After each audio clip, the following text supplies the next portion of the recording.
Добар ден, почитувани, го следите магазинот за родителство 0+ месеци на телевизија Телма. Колку часа сон им се потребни на бебињата и децата за нормален раст и развој? До која возраст се потребни пладневните дремки? Во колку часот навечер треба да си легнуваат децата од предучилишна и училишна возраст кои постојано бараат да бидат будни барем уште 5 минути? Ненаспаното дете е нервозно и раздразливо, но може ли да биде и болежливо? Дали сонот е во некаква корелација со имунитетот? За сонот кај бебињата и децата денеска разговараме со доктор Митка Тренчева, педијатар од ПЗУ доктор Митка Тренчева. Следува интересно издание кое ќе го проследите веднаш по рекламите.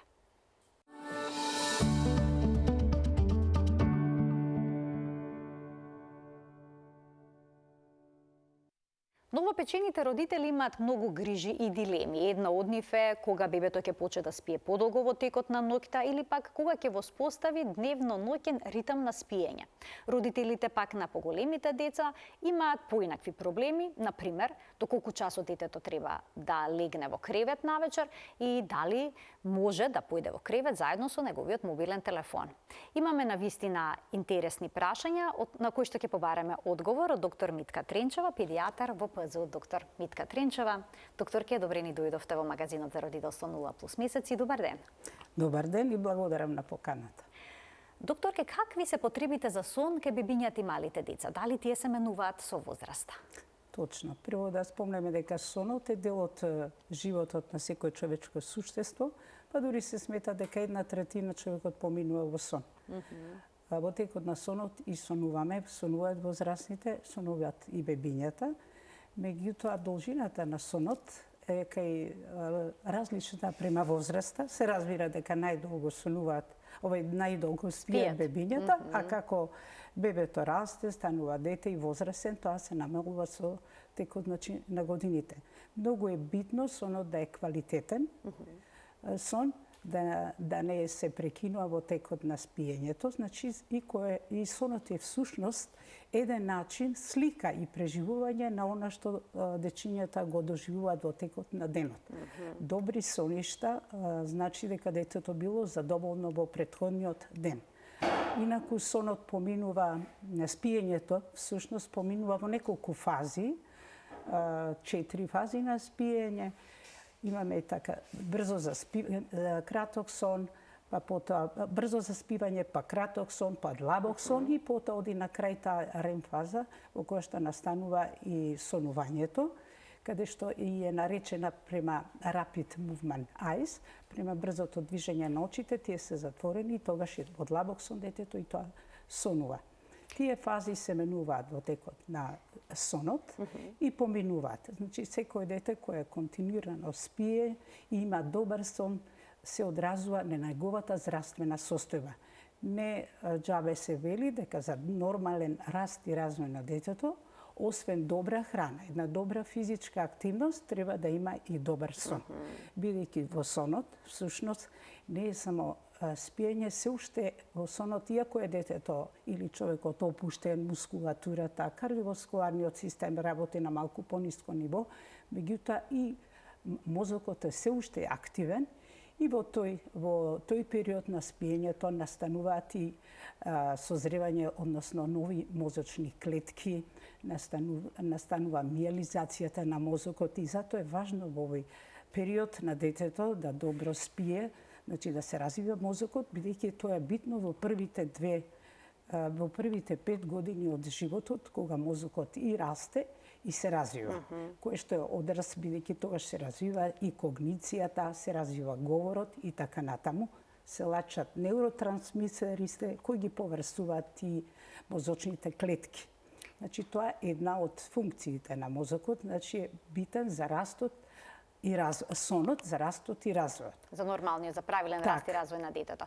А докторке, дали децата имаат поголема потреба за сон во споредба со возрастните? Секако дека имаат поголема потреба, така да се смета дека едно новороденче спие и 8 сата му се потребни преку ден и 8,5 сата навечер, значи 16 до 18 часа.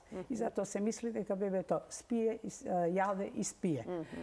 Како расте, веќе на 6-тиот околу 3 до 6 месец, тоа спиење дневно треба да биде пократко, се намалува 4 до 5 часа, меѓутоа ноќното е веќе 11 пак до 12 часа.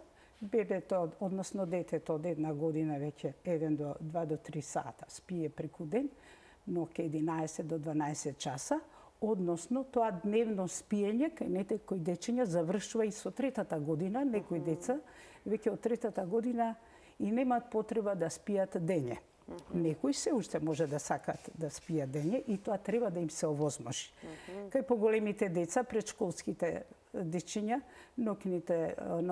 сонот треба да трае околу на 10 до 11 часа, а додека кај тинеџерите околу 9 до 10 сата спиењето треба да трае. Ги споменавте дневните дремки, односно сонот во текот на денот. Има ли некакви знаци кои што покажуваат дека детето повеќе нема потреба за дневно спиење? Ако детето е свежо, активно, не ги трие очите, не е раздразливо, може си легнува, кога ќе легнува да спие, си го фаќа ритамот на спиењето и тоа не се одразува на општата состојба, не мора да има потреба од дремење, односно спиење преку денот. Значи тоа ќе биде активно и тоа да се случува во текот на 2 недели, да нема тешкоти во заспивањето, да не му треба 1,5 час, нели кога ќе легне да заспие, брзо си заспива, да се мачи да заспие, или преку ден исто така ќе лежи, или во градинка кога одојќе не може да заспие со другите деца, значи не му треба сон на тоа дете ако и се друго функционира. Обично тие што им се спие веќе се помалку концентрирани, пораздразливи, ги тријат очите и на крај ќе почнат и да плачат. Значи тоа родители треба индиректно да го заклучат дека нешто му треба на детето или какво било во градинка, дали спиело или не спиело, треба да се прашуваат тие факти за да не прават понекогаш и погрешни чекори на сила да го ставаат детето да спие, ако не сака да спие. Но има дечиња кои што сакаат да спијат на пладне, а потоа не може да заспијат навечер и се будни до 1 до 2 часот по полноќ. Што да преземат родителите во таква ситуација? Треба ли некаква стратегија за да се прескокне пладневното спиење? Па и не мора да се прескокне, значи треба да се рачуна дека ноќниот, да се направи дневно ноќен ритам, поготоа бебињата прво треба да ги научиме да разликуваат дење или ноќе веќе спијат, тоа ќе биде после 6-тиот месец постепено, а додека кај поголемите дневниот ритам, ако не може, ако спие, ако сака да заспие, нека спие, меѓутоа за да може на време да заспие ноќта, да не биде доцна сепак, да си го земе делот за спиење, треба да се направи и некоја рутина кај децата за да заспиат. А што значи тоа рутина? Да има некој увертира во тоа, да речам, предлегнување, детето да, ако е помало, да се искапи, да се направи пријатна атмосфера, да не е многу топло во собата кај што спие, да биде од 18 до 21 степен. Дори може да се пуштат и некакви звуци кои што може тој да ги акцептира. Во вид на музика, па може мајката и песни, нешто да зборува, да чита некоја приказка. Тоа е за малце поголемите дечиња, нели бебињата, тоа и не можат да го разберат. Сето тоа со да се направи полека атмосфера и, што е најважно, 1 до 2 часа да не седат пред телевизор, пред екрани, да не ги имаат мобилните телефони со себе, за да ја спречат на зрачење плава светлост, кое што го намалува лачењето на мелатонинот, кој што е битен за спиењето на децата. Ќе стигнеме до мобилните телефони и децата од училишна возраст, но сега да се вратиме на бебињата и на предизвиците на родителите со ноќните неспиења. Најчесто прашање на родителите е кога бебето ќе почне да спие подолго во текот на ноќта. Кога може да очекуваат бебето да е преспие ноќта? Дали тоа е 6-тиот месец што наведовте или пак тоа може да се случи? И подоцна, 6-тиот или подоцна. Значи не може да очекуваат порано. Порано не може да очекува, тој ќе се буди. Не може 6 месечно дете толку да биде да ја преспие целата. Но бидејќи ќе биде и гладно, ќе се разбуди, ќе има потреба да се храни. Дури и почесто се будат оние дечиња што се на мајчино млеко. Кои што цицаат. Да, пошто цицат, бидејќи таа не ми е само цицањето храна, него и љубов, среќа, утеха и така натаму. начин за смирување, така и можеби понекогаш и за тоа се билдат, за разлика од овие што се на вештачка исхрана, те имат парита. Нели се дава на 2,5-3 часа колку е пиењето, односно хранењето. Меѓутоа, тоа постепено како расте, тоа ќе се средува. Сонот не треба да бидат да не бидат толку строги и да не ги гледат другите деца што прават или меѓутоа своето дете, бидејќи секое дете сепак е индивидуа и има свој ритам ќе се воспостави на спиење, бидејќи па и сите не спијат исто. Се едно дете, бебе може да спие 11 часа, меѓутоа тоа друго може и 13, да речеме и 14, значи има од до спиење и да им се направи освен атмосферата и пријатна да биде, да нема многу мир во собата, меѓутоа да има известно, да биде тивко, но не многу, да се учат дека бебињата има и во околината постои живот, да не се многу. Значи има различни стратегии за бебињата да кога ќе заспијат да не се разбудат. Споменавте дека не треба да се споредуваат бебињата, но родителите тоа го прават. Дури се споредуваат и родителите меѓу себе, да кажат леле, види ги овие се среќни родители бидејќи нивното бебе преспива, ние не можеме да излеземе на крај, мака мачиме со месеци со ноќното неспиење. И ајде сега да проговориме за стратегиите за успивање на бебето. Што велите за она бела бучава, феномена бела бучава? Некои родители знаат да пуштат во собата снимки од вклучен фен или правосмукалка. Значи звуци од повторувачки некој звук. Па да. Кој што да успива. пуштат. Ако детето ги тоа смирува и бебето ќе заспие. Имам такви пациенти што рекле дека да, фен кој ќе му уклучиме, само да не биде сигурно тие јаки и звучни. Има на YouTube со часови траат тие звуци. Па тие се снимени и си ги пуштаат малку да траат со часови, меѓутоа еден дел од тие создавањето на рутината на родителите при спиење, сепак индивидуален да си имаат пристап, затоа што рековме секое дете е единка, дури генетика има кај детето. Едно дете може да биде раздразливо на звуци, да лесно се пробудува дури па во текот на спиењето да има и будење, додека другите деца длабоко спијат, па и земјот рез да има, нема да се разбуда. Значи, прво индивидуален пристап, а после, за да си олеснат, значи, ќе го искапат, избањат бебенцето пред спиење. Значи, топлината го опушта малку, ќе му дадат, ќе го нахранат. Дури ако пред еден сат го доела мајката, може повторно да го надои, како да се засити. Може да го успива цицајки? Препорачувате тако нешто? Може да го успие, не е ништо голема грешка, ќе се успие и ќе се лекне да се пушти тивка музика малку за темната просторија, може да му пее, да му зборува или некои тивки музики, ронење, како дожд, врнење. Така наречена бела бучава. Бела буча. А што велите за оној широко распространет и контроверзен метод на успивање, cried out, значи бебето се остава да плаче, се додека не заспие, никој не го утешува при тоа? Па тие се строги норми од порано, мислам дека сега не е така, затоа што кога ќе го оставите бебето да плаче, стварно ќе плаче, ама со тоа нема да го надмине проблемот, само тоа ќе свати дека сепак родителот нема да дојде и ќе биде оставено. Само тоа, поготово кога или ќе заспи, или кога почнува одвојувањето, нели спијат заедно. Родителите и бебето во иста соба, во своје кревече, или дури некојаш може и почетокот и да го земе мајката и со себе да спие, се разбира со мерки на предострожност, да не го повреди детенцето. Така да повеќето еве и психолози и психотерапеути вела дека не е многу захвална таа метода на исплачување на бебето или cried out. Да, додека само од себе не. Значи тоа не е метод за учење за заспивање. За ритуално заспивање. Тоа е добро да се знае, бидејќи се уште некои го практикуваат и велат дека постигнуваат солидни резултати, но очигледно дека психолошки последици може да се јават. Така е последица, така и детето, нели психолошка. Не ја знаат што треба да биде за кај дечињата.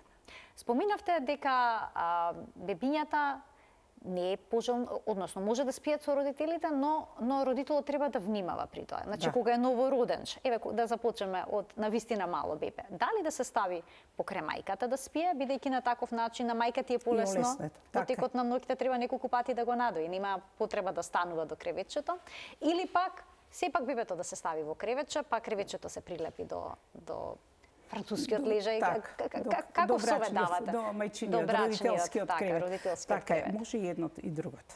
Значи може и да спие во близина, со што точно има користи мајката. Бебето додека кога се разбуди или сака да храна, побрзо ќе отиде до него и на некој начин дури побрзо ќе изреагира и ако се пробуди, ако заплаче. Меѓутоа може и да го земе кај себе со тие мерки на предострожност, да ќе внимава да не го повреди, да не го задуши, да не се преврти бебето, па на тој начин тие се усогласуваат заедно бебето и мајката и во ритам на дишење ќе почувствува тука и тоа смирува.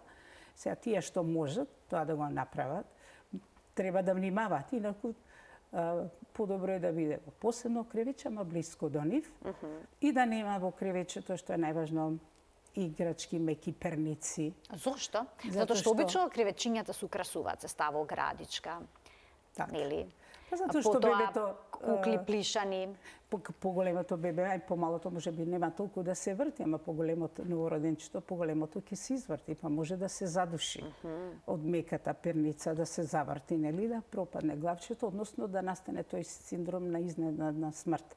Заради тоа е потребно да лежат на потврд душек, да речеме, да нема можност за пропаѓање и да спијат. Во првата година и не е потребна перница да спијат. Освен перници во случај тие се посебни ортопедски, нели, кога им се нудат заради деформации на главчето, да си вратчето, да си исправи главата и така натаму. Значи до година и поскоро не е потребна перница и тоа не му пречи на детенцето, ако мислат они дека му пречи, се е во ред со спиењето. Значи перничка не, до крајот на првата година од животот, а дали бебето да спие на стомак или на грб? На грб. Бебето да спие на грб, токму од тие причини заради тоа што може да се синдром на ненајдена смрт? На ненајдена смрт, да. Инаку можат родителите во текот на денот да си го вртат, бидејќи тоа е потребно, пожелно да го стават на стомаче во нивно присуство, за да се развиват и мускулатурата на грбчето, нели, на стомачето да се држат. Тоа да, меѓутоа берем додека е помало, додека веќе само не може и да се испреврти, нели, да си ја земе положбата, да спие на грб. Бебињата кои што спијат со родителите во раното детство, обично потоа сакаат да продолжат да спијат во родителскиот кревет. Какви се сега препораките? Да спие ли детето заедно со мама и тато или не? Па после 2 години може би добро да се спие посебно, ајде првите 2 години и треба, меѓутоа после тоа треба да се навикнува да спие детето посебно во посебна соба, со тоа што мајката сите овие мерки ќе ги преземе за успивање, нели? Ќе направи еден ритуал на спиење и многу е важно секојаш спиењето да биде во исто време, така се воспоставува и ритамот. Значи, ако тоа дете, да речеме, заспива, му треба 10 сата да спие, значи, ако си легне во 8 сатот, ќе ги изброиме 10 сата, од прилика кога треба да стане и за тоа треба да гледаме часовите за спиење да ги земе, али меѓутоа секогаш во исто време со исклучителни случаи кога нешто се случило, не може да заспие, детето пак ќе се разбуди во оној ритам во кој што спиело претходно, меѓутоа може да му се одрази ако понатаму исто така му се случува, дури некој смета дека ако 4 ноќи поред детето му се скратува по еден сон покасно легнува или порано се разбудува, му се крати сонот, дека може да има проблеми понатаму детето. Да. А докторке, што да се преземе ако бебето или малото дете почне да заспива многу рано и при тоа се буди исто така во 4, во 5 часот наутро и потоа не сака да презаспие, сака да си игра? Ето е тешко за родителите, меѓутоа затоа токму ќе оди мајката и ќе поигра, да речеме, со него, ќе поразговара, ќе гледа да го успие. За да не ни се случуваат токму такви работи, прво точно тоа треба да биде ритамот на детенцето, запазне да се направи рутина или ќе, ако е поголемо, може ќе поразговара зошто се пробудило и многу е битно детето кога се разбудило да не плаче па да е гладно, може би ќе му даде нешто да заспие, да јаде, тоа ќе си продолжи да спие. А друго е да детето се пробудило некој воспоставува таков ритам. да се будат прерано или пак да Ако заспиваат на 6 рано попладне. легнала, ако рано легнале, значи си оспеле своите сати Така. и може би сака да станат се наспани. Ако е весело расположено, па и не е проблем, само е проблем за родителите, што ќе треба и тие порано да се легнуваат, некако да се или да се обидат подоцна да го легнат бебето? Детето. Значи родителот односно детето, да. Родителот нешто треба да го направи, ритамот на спиење, а не бебето, па после стано се изморуваат родителите или детето трчаат по нив и тие ненаспани и овие нервозни. И мислам, ситуацијата е после тоа леле што да правиме, како да правиме, барат помош. Значи да не ги прават тие грешки, да си ритам на спиење на детенцето и да знаат дека како повеќе расе детето, помалку му спие, дека помалку ќе треба да спие, дека после 300 година можеби нема да му треба дневно спиење, меѓутоа и детето кај да оди, кај да го носат, да си го задржува и на гости кај баба и дедо, да си го задржува својот ритам на спиење што одговара на неговата возраст. А кога може да се воспостави овој ритам на спиење? Кога прв пат? Па после годината може да се очекува дека ќе се воспостави. Ако се настојува на тоа, ќе се во првата и втората година веќе се научува децата и почнуваат да имаат ритам за спиење. Да. Ќе ги поканиме гледачите да ни испраќаат нивни прашања на нашата страница на Facebook Телма Амбуланта, _0 плюс месеци на телевизија Телма. Сето она што ве интересира и е поврзано со сонот на вашето бебе или пак дете, слободно можете да го формулирате во прашање и докторката потоа ќе даде одговор во рамки на денешното издание на магазинот за родителство 0 плюс месеци. Докторке, ние продолжуваме понатаму, сега ќе продолжиме со малку поголемите деца. Во колку часот навечер треба да си легнуваат? Што советувате? Бидејќи постојано слушам, уште 5 минути, не сум уморен, не ми се спие. Покажуваат ли децата умор доколку сакаат да останат будни?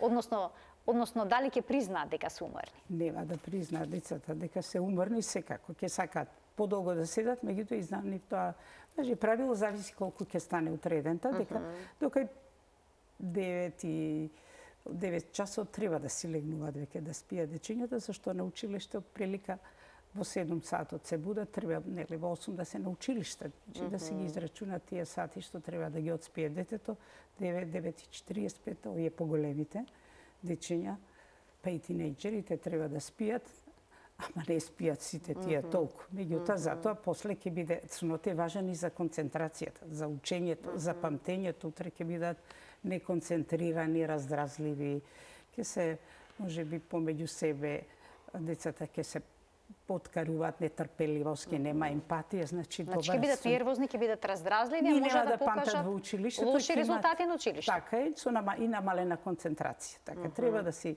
легнуваат и тие, да не се потпаѓа уште 5 минути, 10 минути, зашто утре ќе биде повеќе. Сигурно тие минути како што сакаат они и сепак 1-2 часа без телефони и гледање во екран. 1-2 часа пред да си легнат. Пред да не гледаат. Да не гледаат во екран. Ниту во мобилен, ниту таблет, ниту телевизија, ништо. Секаде има таа сина светлина. Па точно во тие сите уреди, поврзана со мелатонинот, со што се излачува во мозокот. Бидејќи тој се излачува еднаш после, одма при заспивањето и ќе биде кај нив кратко, и значи сонот нема да биде добар. Ќе го наруши излачувањето на мелатонинот, а тој е важен хормонот на сонот. Така, исто така ќе се поремети и сега не заради плавата светлина, меѓутоа нема да спијат добро, нема да спијат длабоко, а после заспивање првите 1 до 2 часа се лачи хормонот на раст. И затоа се вели децата растат додека значи децата растат во сон. Во сон. Значи тоа е точно. Точно. Се лачи хормонот за раст во текот на сонот. Да. Во првите 2 часа се лачи. Сонот е многу важен и за имунитетот, за лачењето на цитокини, тоа се хемиски супстанции кои што ги штитат организмот од различити инфекции, вирусни, бактериски, од стресови, а исто така се пак пореметување, значи доколку децата не спијат доволно, ќе имаат намален имунитет. Ќе имаат намален имунитет, еве помалку докажано, понекогаш помала е концентрацијата на овој соматотропниот хормонот на растот кај тие што помалку исто така спиеле. Овие другите кои што имаат и помалку спијат, пореметен нарушување на сонот, може да се изложени повише на дебелина, на кардиоваскуларно заболување, бидејќи во сонот, заради и во приспиењето, при стресни ситуации, мозокот е многу поактивен од обично и заради тоа настанува и повеќе побрзо дишење и срцебиење кое може да се одрази на кардиоваскуларниот систем, додека пак кај овие кои што помалку исто спијат, помалку масните клетки ќе лачат лептин. Тоа е хормон кој што не заситува, дава сигнали дека е доста соедењето, односно настанува заситување.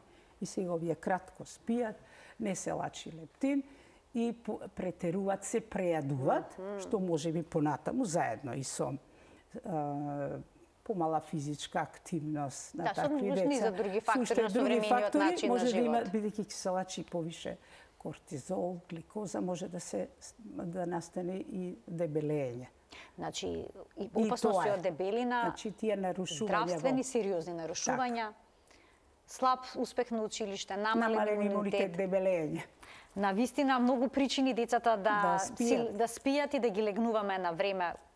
Не само затоа што е тоа важно да не бидат да порасат и да не бидат раздразливи, туку е во директна корелација и со нивното здравје. Ова е значи уште еден добар совет, доктор Тренчева, кој што треба да го сватиме сериозно, очигледно сите ние. Ќе продолжиме со сонот кај децата кои што се во предучилишна возраст. Кај нив понекогаш се јавуваат така наречени ноќни стравови. Да. Значи, децата спијат и одеднаш се будат од лабок сон, со отворени очи, врескаат, зборуваат неповрзано, плачат, потоа утрото не се сеќаваат на ништо. Так. Зошто ова се случува? Затоа што децата го преживуваат денот во текот на спиењето и точно ако нешто имале некакви стресни ситуации, нешто со гледање на цртани филмови, незгодни ситуации или одраз на ситуацијата дома, во училиште, кај што биле тие, реагираат на тој начин што тоа се случува при спиењето кај децата во првиот дел, веднаш по заспивањето. И тие одеднаш викаат, врескаат, плачат, стануваат и гледаат со отворени очи на солзин и во тој момент изгледа дека се будни, но всушност спијат. Не се будни. Значи тие дециња се на граница меѓу сонот и јавето, меѓутоа не се будни. И во тој момент дури не треба многу да им се приоѓа да се гушкаат, затоа што тие да се будат, некои родители ги будат. Не треба да ги будат.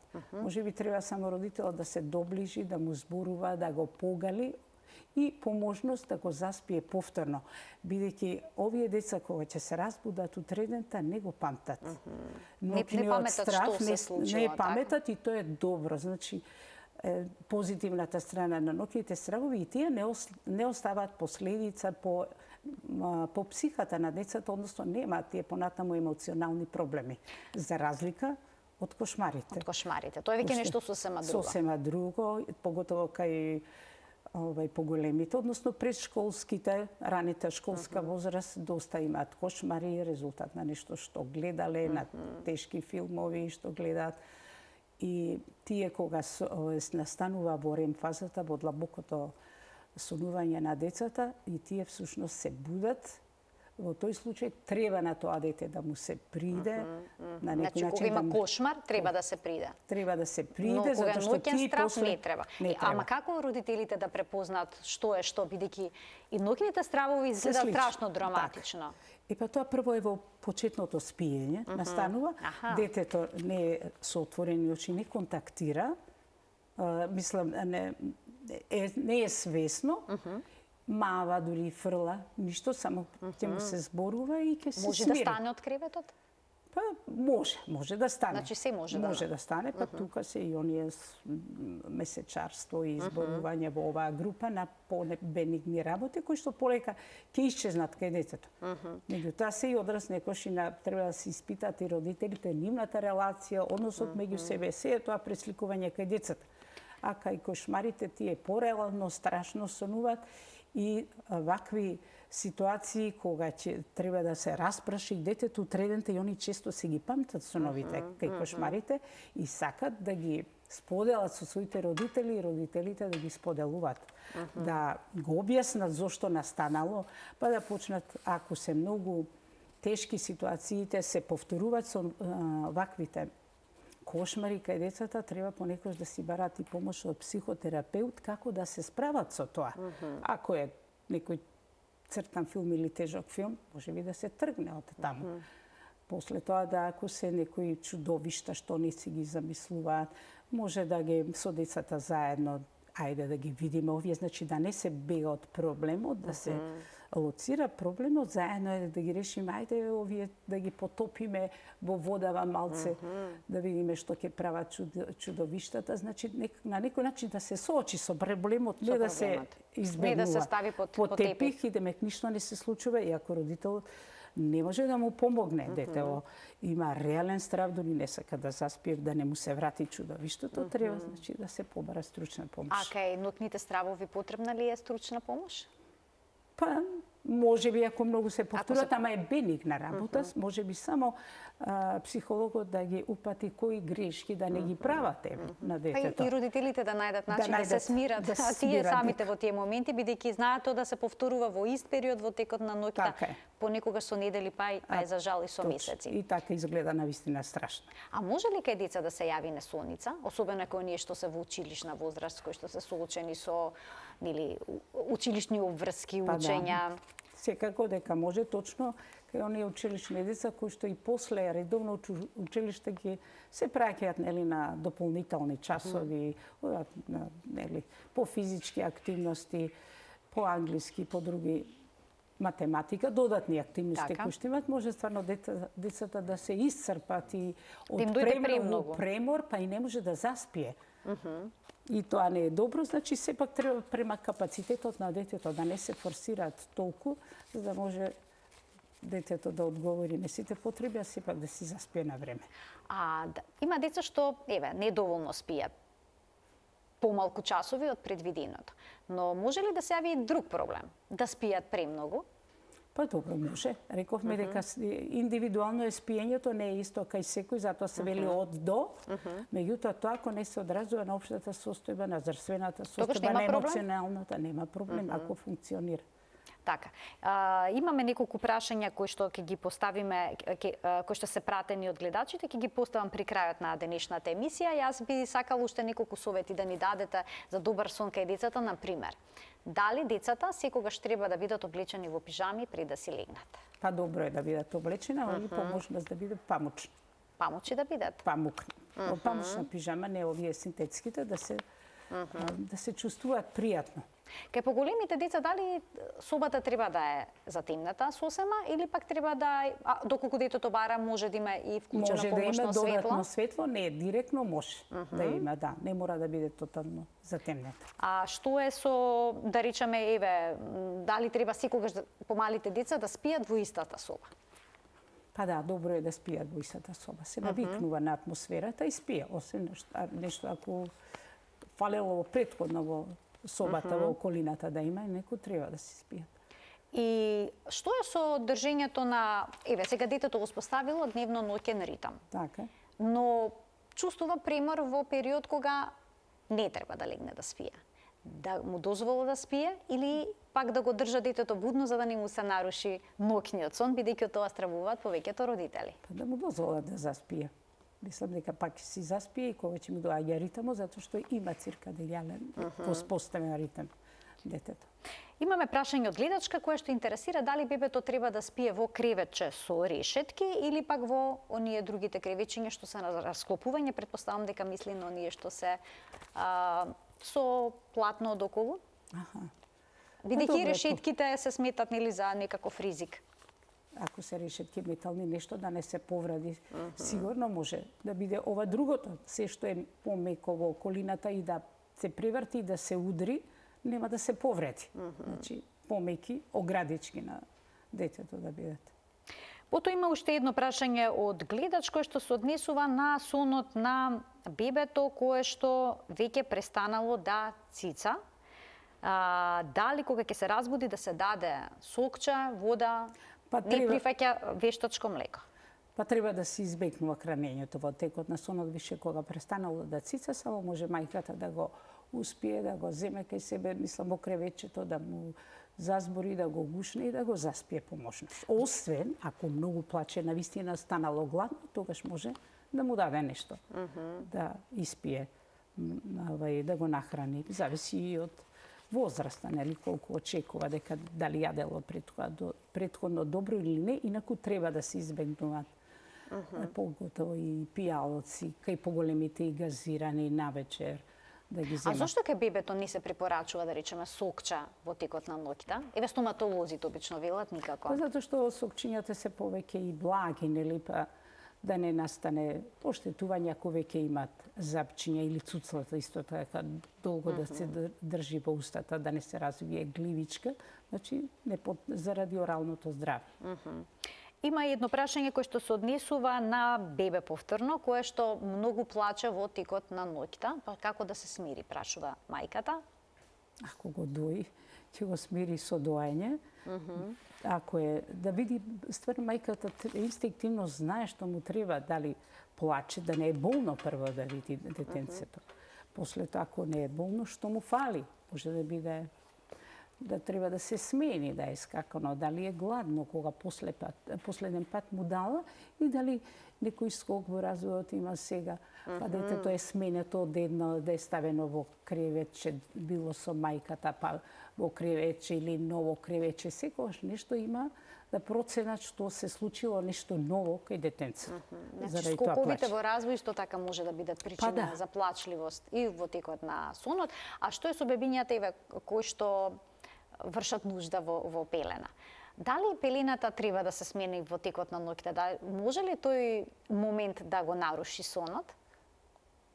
Па може, кај некои што површно спијат. Нели, рековме, има деца што многу лесно реагираат на површни дразби, а тоа е на некој начин дразба, додека други и што и да се случи и да го сменат, ќе си продолжи да спие. Значи, тоа, ако сака континуирано да спие бебенцето, не му е време за да стане, а сепак еве треба да му се смени. Па пелената, мајката тоа ќе процени. Ако е од тие што одлабоко спие, нека си го смени, дека смени пелената, а кај тие може и да се скокне, ако е 1-2 сата, ништо нема да се случи. Сега имам едно прашање кое што се однесува на децата од училишна возраст.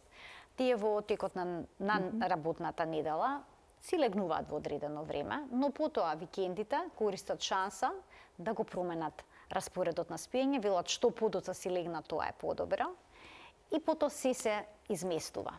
Што советувате во вакви ситуации? Па и во такви советувам дека и кај да одат и на викенди, дека добро е да си легнат како што си легнувале, бидејќи тие да покасно легнат, они ќе станат сабајле ако се научени на тоа станување, а нема да бидат доспиени. Да бидат доспиени, што може би ќе се случи, па и да имаат дремка во текот на денот. Важно е да се спие доволно долго, да се има доволно долг и квалитетен сон. Некогаш децата знаат да појдат во собата заедно со нивниот мобилен телефон, дури ако им е забрането, ќе го скријат. И потоа додека родителите спијат, тие си гледат на мобилен телефон и утрото, потоа ги боли стомак, ги боли главата. Тоа значи не сака да одат више сега на училиште, ако се за училиште, нели? Пошто не се наспани, не се расположени, не се концентрирани или можеби сакат уште малку да погледаат во телефонот. Да. Добро е тоа да се провери кога спие, ќе заспие, нели, еден период да се земе и телефонот да им се тргне и другиот ден да се поразговара дека тоа не е добро. Значи тие може да чувствуваат дури симптоми на вистинска болест поради ненаспаност? Па да. Да. Па не се расположени, им се спие, тријат оче, плачат, не знаат што им е. И секако рековме дека сонот е многу важен за добро здравје. Со тој ќе заокружиме, сонот е многу важен за добро здравје. Напоминавте врз кои се фактори поврзани со здравјето има рефлексија. Ете, со тоа ќе заокружиме родителите да се грижат нивните деца да спијат добро. Ако спијат нивните деца добро, и тие ќе спијат добро, така што ќе има и мир меѓу другото. Ќе бидат расположение едно поубаво и во семејството. Така е. Доктор, ќе ви доаѓаат родителите често со прашања од овој тип? Па доаѓаат.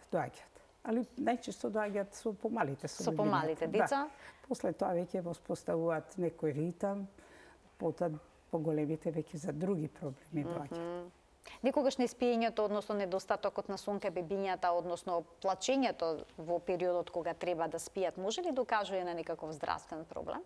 Па може, се разбира, не е само емоционалниот дел. Треба да се ви рековме да не има здравствен проблем и децата во сон. Може да ги боли никнување на запчиња, да имат пред крајник, да хрчат. Значи, прво треба да се отстранат медицинските проблеми кога плачат децата, нешто да го боли стомач или да го боли, кога тоа ќе се елиминира како причина за плачењето, после одиме на овој другиот, дали има ритам за спиње, дали е гладно. И така. Хрчењето исто така се јавува понекогаш во детска возраст, кај децата што имаат чести воспаленија на крајниците.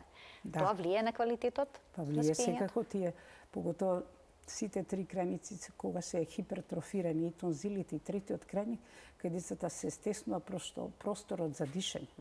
И тие прават така наречени апнеи, кога во еден момент дури ќе престане да дише детето, Што е многу опасно. Што е многу опасно, а исто така преку тоа и мозокот помалку се снабдува со кислород, значи одраз, и овој на развојот на мозокот тие треба секако да се решаваат проблеми. Така, значи, доколку се јави проблем со хрчење, Треба да се види што е во прашање. Што е, кој е позадината? Кој е позадината? Најчесто кај дечињата, ова е позадината, развојот на крајниците, третиот крајник.